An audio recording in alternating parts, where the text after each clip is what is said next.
Ready? Start.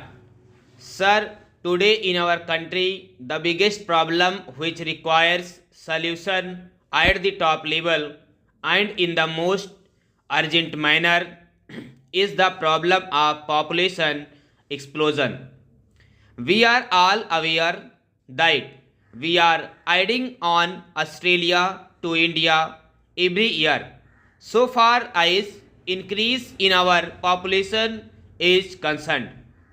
In spite of our tremendous agricultural output, I do not think by 2020 AD we will be able to match the growth in our agricultural production with the exploding growth of population.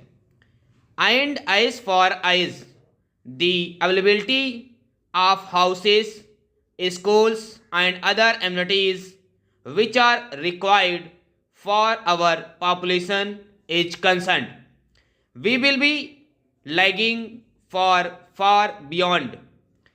Even today, most of our economy and most 120 of our budget allotment caters for building up infrastructural facilities only.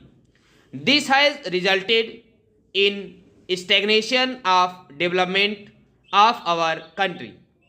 I would suggest to the Honorable Minister some of the points which may go a long way to make our country or our society more aware of the necessity of controlling the population and making the family planning program of the government a success.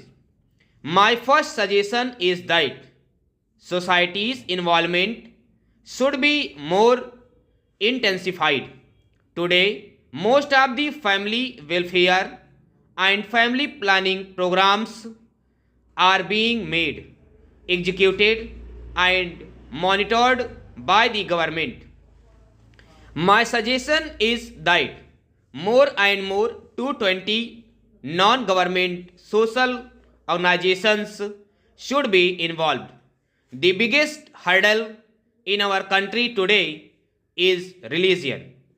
Somehow, we are still suffering from phobia of having a son, and in the search for a son, people produce a string of girls.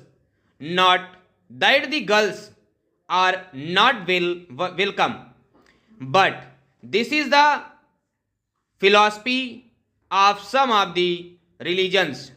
There are some religions where use of family planning devices is being condemned.